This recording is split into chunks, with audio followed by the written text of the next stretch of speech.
Hey, you're listening to Can I Say That? With Brenna and Austin Blaine.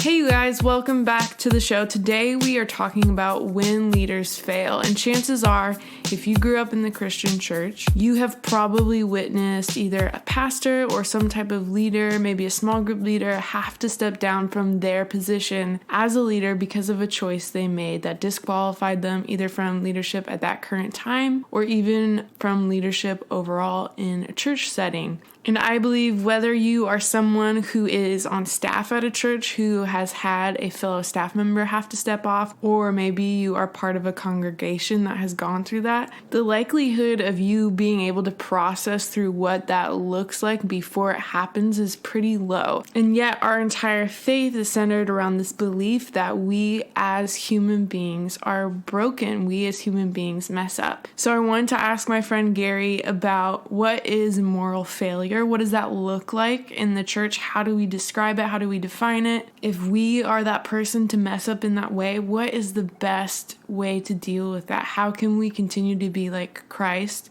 and own up to our mistakes? And finally, how do we care for someone in our life who has gone through that, who has made that mistake and continues to be in our life? What does that look like? So I'm really excited for you to hear from Dr. Gerry Breshears today. He is a wonderful person. Be sure to check out his bio on our Instagram if you haven't already. And without further ado, I hope you enjoy this conversation about when leaders fail.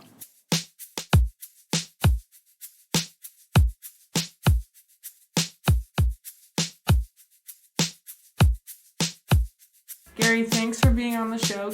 Before we get started, can you just share a little bit with us about what you do and what your ministry looks like right now?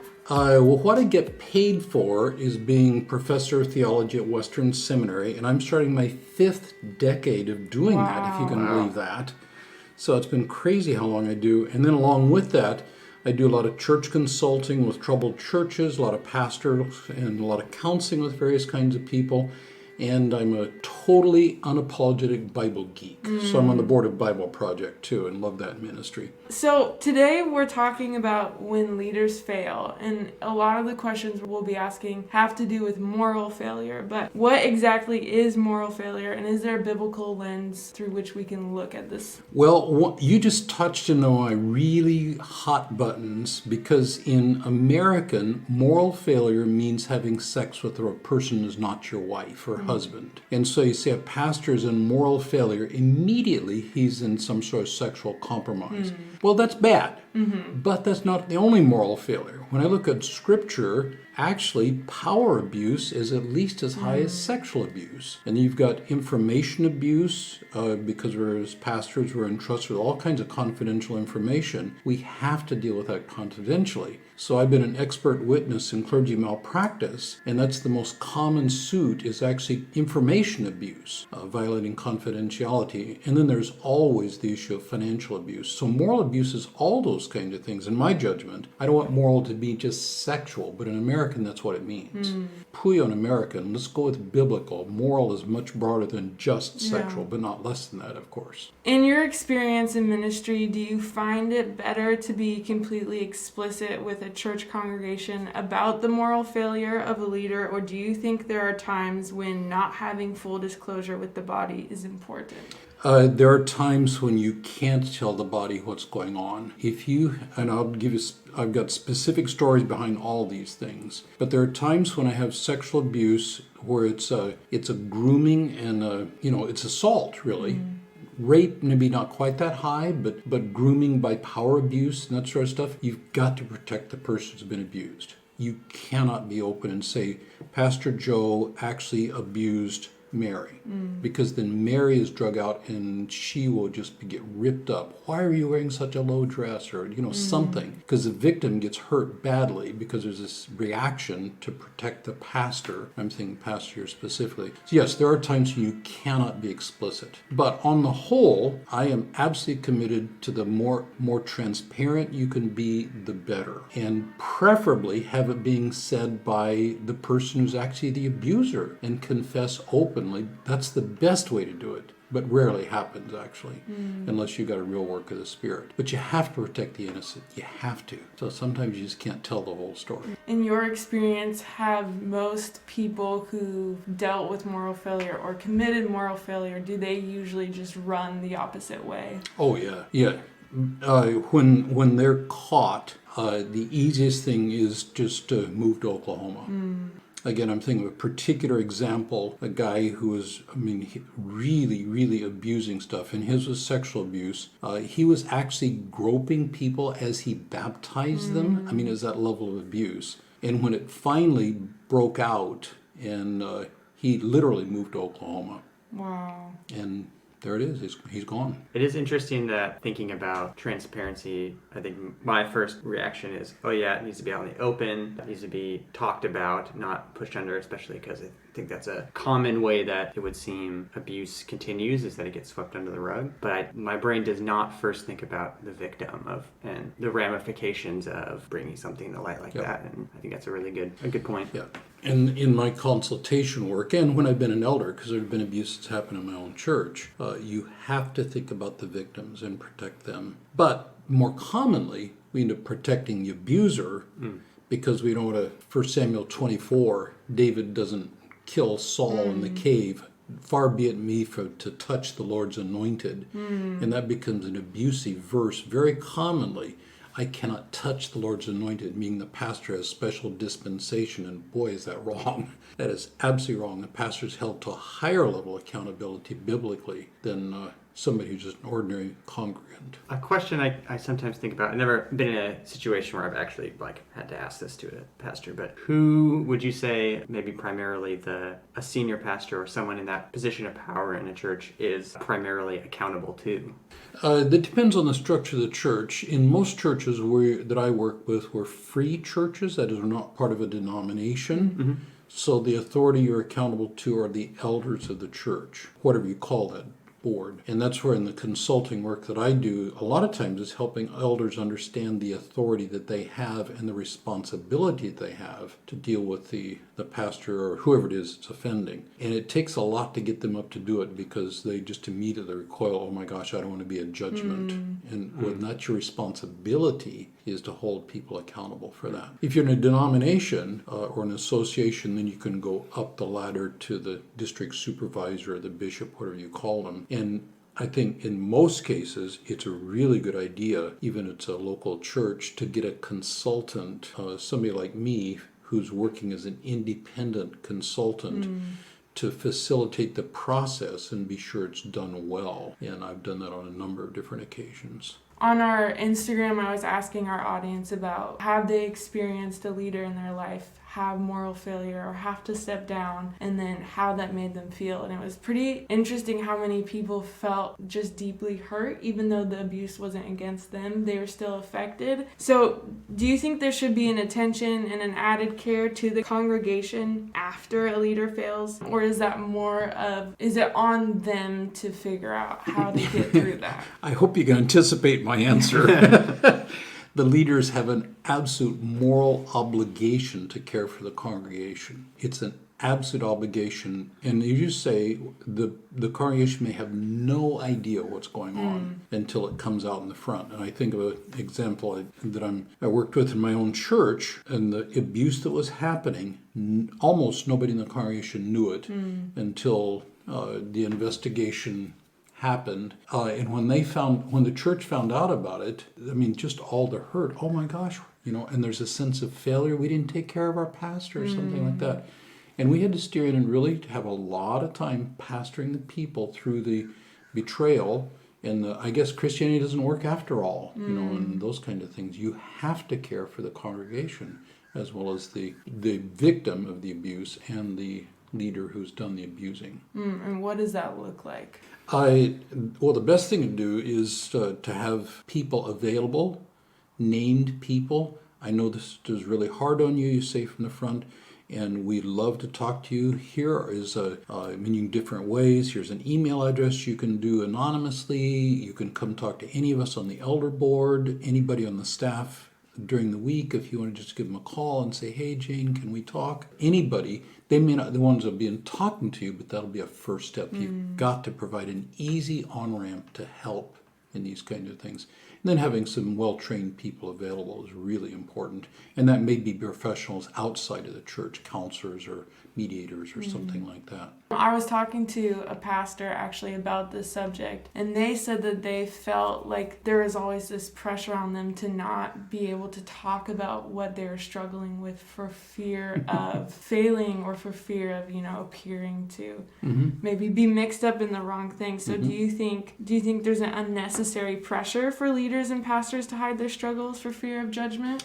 It is absolutely true that pastors and leaders end up having nobody to talk to about their own struggles. And so one of the roles I do, being an old man and being around for a long time, is I end up being pastor to pastors. I advise all my students that go through my classes, especially the men, you've got to have a friend you can talk to. And by talk to, I mean talk without editing. Somebody that you know well enough that I can just verbal vomit of how I'm feeling in the moment. And somebody knows me well enough that's not going to freak out when they hear crazy stuff come out of my mouth. And I've had those kinds of friends the entire time I've been in ministry. I currently do. And so I have a friend I meet with every couple of weeks. We've known each other for a really long time, and I don't have to edit with anything. I can just, all the filters down. And he knows me really well. I do the same for him. We're friends. It's not him being my counselor. It's deep friends between two men who really love each other. Now I've got a number of other people I talk to, but you've got to have somebody you can talk to candidly. Got to. Otherwise you're just set up you're headed toward the rocks and the wind is blowing hard behind you. If you happen to be like the person that someone's talking to, how do you know when something's like, hey, we got to talk to someone else about this, when you got to bring other people in? Yeah, that's a judgment call. In my groundwork there is imminent threat of harm. Same thing I do when I'm not a counselor, but I do what can be called counseling in a non-technical sense. And when somebody's telling me their thing about hurting themselves, I have to go through a protocol in my head. Is there imminent threat of harm to themselves or another? If there is, I have to take action, up to and including calling the police to make sure they don't kill themselves. Same kind of thing with somebody who's in authority. If they're in a spot where there's imminent threat of harm to themselves or others, then I have to step up and make sure that doesn't happen. And if you think in terms of that way, you can get a little help from a professional counselor who's trained with legal and ethical issues and counseling. You can get some grids to work through to know when we've got to take it up to a higher level. But when it reaches a level of my competence, then it has to go to somebody who's more competent than I am in these situations. I think, especially as someone of my own personality, avoids conflict, conflict aversion and everything. It does remind me of, I believe it was you, a while back on Bridgetown podcast talking about nonviolence. Yep. And you made, this isn't verbatim, but you made a comment about you would take action to stop someone from harming another person up to, but not including killing them. I might kill them. Oh, okay. So I might. There was like 5 of them, and I'm mixing up who said what. Yeah. But saying how you would take action to stop them because that would be an act of love to stop them from harming someone else. That's correct. I'm a pacifist. I'm nonviolent. And violence is hurting somebody because of retribution for what they've done. And I am on the nonviolence things. Now, there are people who are more pacifistic than I am. But the difference between force and violence is critically important to me. I will use force to protect the innocent. But violence to do retribution, I don't think I can do that. And that's a subtle difference, but it's an important difference. And if I were a Christian police officer, for example, and I've got friends who are, they have to use force to stop somebody from doing harm to another. And if you got somebody who's about ready to kill a child or something like that, a police officer would have to kill the person who's about to kill a child. And I had a long conversation with a police officer recently who had almost that exact scenario happen. And he shot a man from 2 feet away. I mean, they were face to face, and he was about to kill somebody.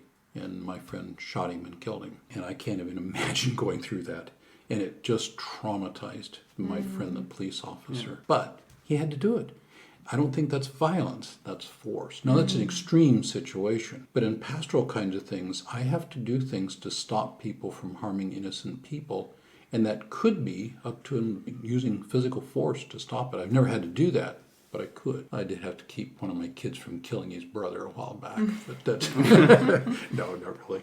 So I want to talk about redemption with this subject, because I remember years back there was kind of a more well-known pastoral failure. I remember catching an article that was written about this pastor, and it was saying that he reverted to a charismatic theology, because their perception was that the charismatic view would allow him to say, I'm healed now, I'm better, so I don't suffer from this anymore, so I can pastor again. My question is, are there some types of moral failure that still allow pastors to remain pastors or come back to a position of spiritual authority?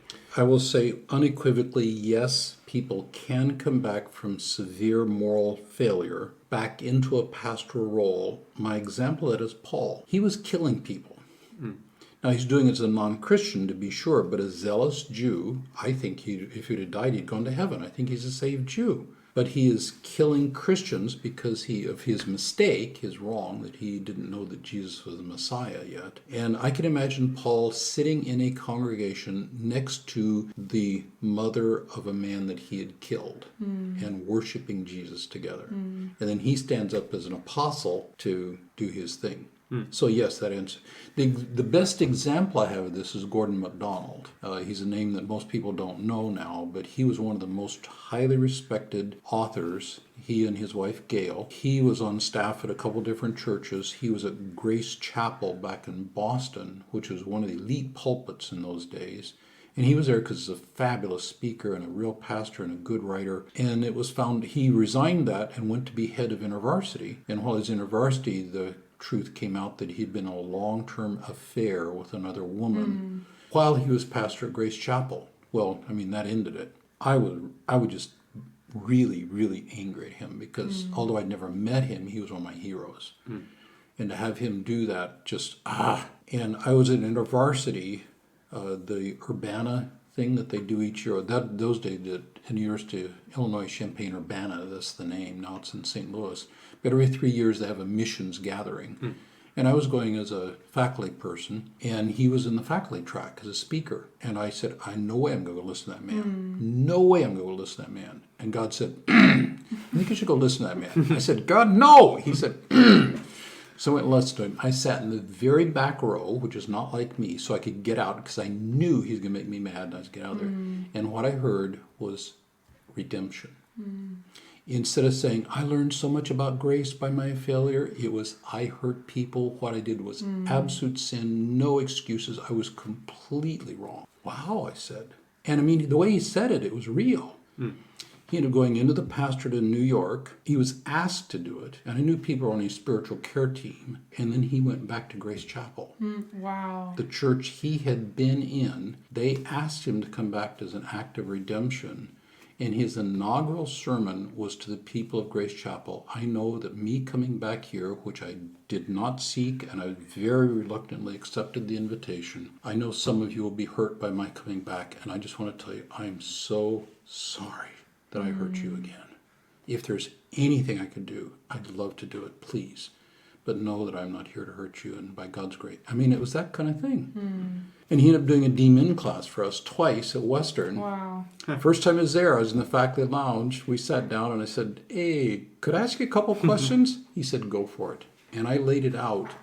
And to his credit, again, here was a man who was a redemption story. And he finished well. He's retired now. And yeah, redemption stories can happen. But somebody that leaves this group to go to that group because they're more forgiving. I mean, I'm thinking of another guy, I won't use his name because it was a disaster. He was in a sexual affair, was kicked out of the church down in the Bay Area. He ended up going into, again, it was a Pentecostal, well, it wasn't Pentecostal, it was a charismatic church that was forgiving and gracious, free grace, kind of a Tullian Tavigian type. We always forgive here. We don't shoot their thing is we don't shoot our wounded. They brought him back in. Within a year, he was in another affair with somebody in that church. And I was just, Can there be redemption? Yes, and I glory to God when it happens. It's got to be redemption. It can't be grace, which means overlooking sin. Grace is people getting help from God to deal with their garbage. And that's real grace. And Gordon MacDonald showed that, and I'll hold him up as an example of redemption. If you're on the hiring board for a church, how do you navigate that if someone comes to you and they've had moral failure and they want to be hired again? If they did that, I probably wouldn't. If they came looking and wanting to be hired, my suspicions would go way up. But here's what I would do, is I want to talk to the leaders of the former ministry. I want to talk to the secretary at the church about that. Not just the leaders. I want to talk to the lower level employees. What do they feel? I want to talk to the person who was hurt. So if it's an affair, I would want to talk, if it's a man, I would want to talk to the woman he had the affair with and see how has he treated her. I would really check it out, and then I'd just sit and watch him for a couple of years and see how it goes. It could happen. I mean, I've seen it happen, but I'd be I would talk to the people very candidly. Same thing I do when I do weddings for somebody who's had a divorce in their background. I always talk to the former spouse. I want to hear the rest of the story. So that's what I do, is I want to not talk to the guy. I may not talk to him, but I want to talk to people he hurt and the people who may have been hurt, just to see how they got treated in the process. And if they've not been cared for, I want nothing to do with it. If this guy that hurt people does not care actively about the people he hurt, it's not a redemption story, it's an avoidance story. I want to go off of divorce, because I've been dying to ask you this question, actually. Because we know a lot of people who've been divorced and got remarried, and my understanding of scripture that I haven't done a ton of work into is always that remarriage isn't meant for us. And so how do you biblically get there, that people can get remarried? Well, the biblical standard is very clear. Matthew 19 just didn't mince any words. One man, one woman, husband and wife for life, period.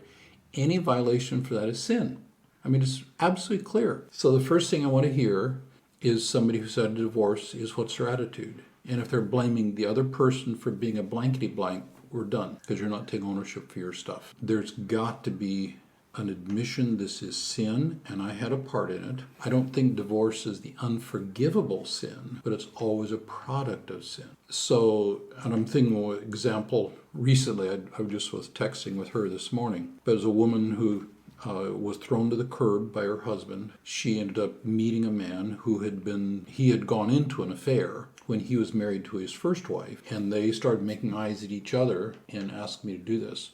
Well, the thing that led me to do that, first of all, was the husband who had the affair while he was married, totally, completely took ownership for his role, had repaired the relation with his former wife. I talked to the former wife for over an hour. Turned out she'd been a student of mine at a class I'd taught. Wow. Deep conversation, and then I did their premarital. And in that case, both of them were saying, my divorce was a product of sin, and they took responsibility for their actions and for the hurt that had come in that. Did a lot of healing. And in that place, I could say it's not the best way to do it by far. There's garbage coming in, but I think it's redeemable sin, but it is a sin. In their marriage, it's another redemption story, and I love those. So the new wife's relation with his two children from the first marriage and with the former wife is a model of how it can be done. Because it steered right into the issues, did it with humility and grace. But the thing of it is sin. Every divorce is a product of sin, even if there's no sin on the part of one of the persons you're sinned against. You've got to do the redemption work on it. But I think it's a forgivable sin. Because I see, not to get, I don't know. Yeah. But I'm always curious about, because Jesus also pairs that with saying, and the man, the guy someone who marries someone is also committing sin. So I think he's talking there about the guy who's trolling for a cuter, younger thing. And I know men who will actually bring women, use their power to bring women into their clutches, if you will. I think that's what he's talking about there. Now, in their context, of course, women can't divorce. In the Jewish context, only men can divorce. And I think there's a little bit of difference, because in our situation now, divorce is more common from the wife's side than from the husband's side. So we're a completely different culture. But that idea of men are going looking for helpless women I think it's less common, but it happens. Women are coming around looking for helpless men and can break things up too. But just power tends to be more with the male side, for better or for worse.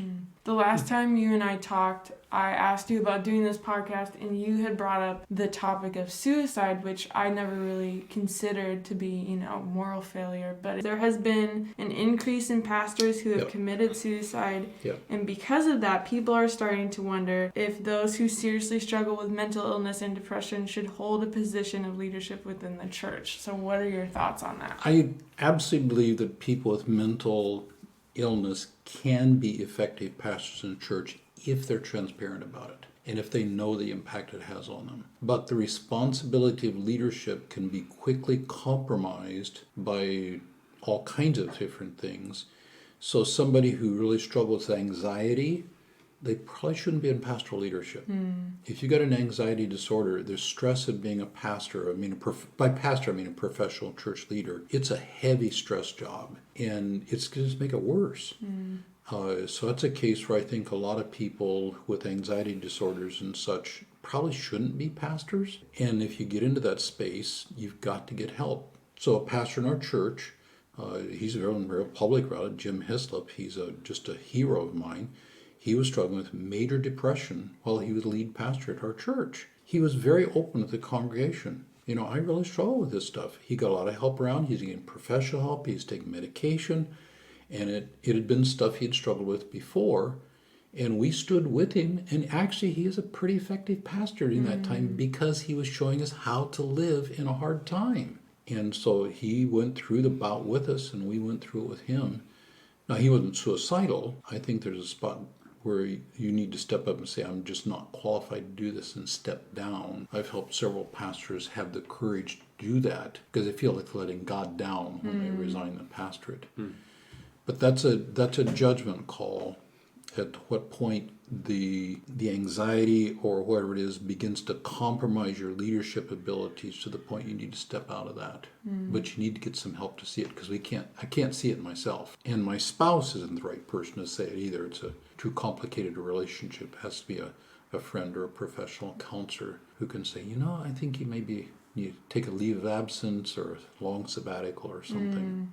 Or maybe just resign and go to a job. I've got a friend who is a pastor, I'm thinking of it specifically, and because of anxiety, he stepped out of the pastoral role, went into a secular job, and he's actually having more impact for Jesus in his secular job now than he ever had as a pastor. But it's a spot where his anxiety stuff isn't a compromising thing for him. Would you label people who struggle with mental illness or who have to step out, would you label that moral failure? No, that's moral wisdom. No, exactly the opposite. No, that's not moral failure. It just, you go through seasons, and in that season, you need to be a spot where you can function effectively. No, suicide or suicidal ideation is not moral failure. It's not. I know there's a lot of mixed feelings when pastors step down, and some pastors choose to stay at the church. Before we end, how can followers of Christ love those who stepped out of ministry in the public eye? Invite them over for dinner and play a funny movie and laugh together and pray together and treat them as human beings. And then at the right time, just ask them, how you doing, really? How you doing? In a compassionate kind of way. You'll find a lot of times people are just waiting. I wish somebody cared enough to ask how I'm doing. Really ask. Ask it in such a way that's inviting them to be honest. Because, how you doing? The automatic, I'm doing great. Yeah. Well, that's not a real request. But if you've had a fun time and played some crazy games or maybe gone hiking or whatever, and then, okay, Dill, sit down and talk to me. How you doing? I know you're struggling. How you doing? See, that's an inviting kind of thing. And that's compassionate work. And that's a good way to treat somebody. Treat as a human being, valuable, fun, and hurting. What are your thoughts on cancel culture?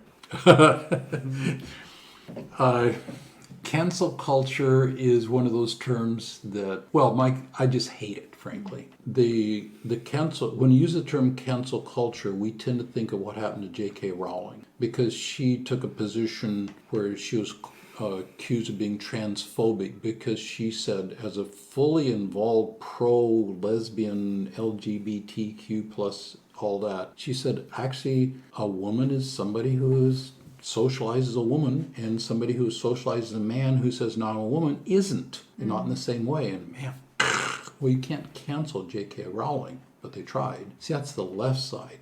What we miss is the right side cancel. And my example is Colin Kaepernick. When he took a knee at a professional football game, the right side canceled Colin Kaepernick.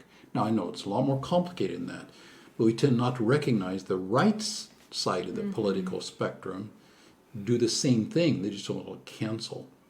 We're told by Jesus to love our enemies. In Matthew 7, judge not lest ye be judged. And I'll use Colin Kaepernick because it's such a hot, emotional, and very current. People are judging him, his motives, without ever knowing what his motives really were. And when he said publicly, these are my motives, people absolutely refused to believe it. That's judging.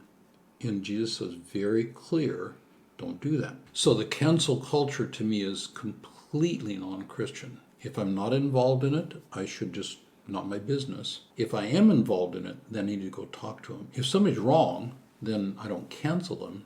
I discipline them. I help them.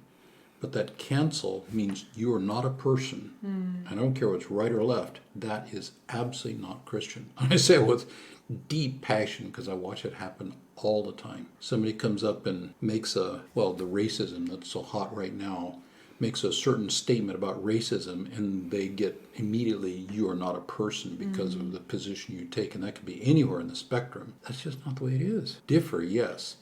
But if you're involved with somebody, you're not going to cancel them because you love them. We're told to. And if you're from a distance, just let it be. Cancel culture is completely non-Christian. Do you have just like a word of encouragement or hope for maybe someone who's listening who has gone through moral failure or who has had to step down from a pastoral role? Yeah. I've worked with a number of people. The best thing I can say to somebody who's been through that is the story's not older.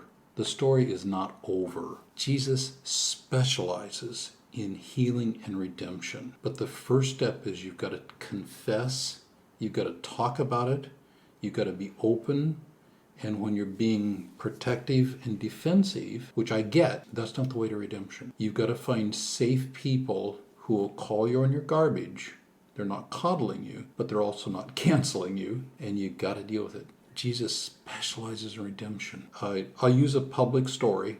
Bill Russell, he was lead pastor of my church, Grace Community Church, and he went through a difficult spot, and he ended up having to step out of the pastoral role. He made a public confession. I was standing beside him when he did it. He had hurt some people in a reactive kind of way, and he confessed that to the whole church. I was standing on one side, the chairman of the elder was standing on the other side, and I was the one who rebuked him for his sin in front of the whole church. I mean, oh my gosh, was it tense. To Bill's credit, he's at Union Gospel Rescue Mission. He went there. He did tremendous amount of redemption work. I was a part of that team that helped him. He was Man of the Year in Portland 2 years ago. Wow. And he's one of the most honored people in the whole city of Portland for the work he does at Union Gospel Rescue Mission. And it's because he dealt with the stuff deeply, powerfully in the grace of God when he got himself in trouble. And I love the story of Bill Russell. He's a close friend. He and Tammy are just amazing people. Love them with a vengeance. And Man of the Year in Portland. I mean, that's a pretty good story of redemption. Yeah, the story's not over. Jesus specializes in redemption, but you got to deal with your garbage in the process. And that's where gracious people will help you deal with your garbage and believe in healing. I think I'm just floored, mostly speechless in the literal sense. Yeah, I think the two common themes I've heard over this whole conversation is just honesty, of just being honest about where you're at and what you're going through as someone in leadership, and also this sense of community and having a true brotherly love for one another and having those people in your life and intentionally making sure you have those people in your life. Love redemption stories. Love redemption stories. It's called a Jesus thing. He's pretty good at it. He's pretty good at it. That's right. Yeah. Thanks for listening to today's episode. If you want to learn more about Can I Say That?, our guests on the show, or submit questions and participate in polls, please join us on Instagram at Can I Say That Show.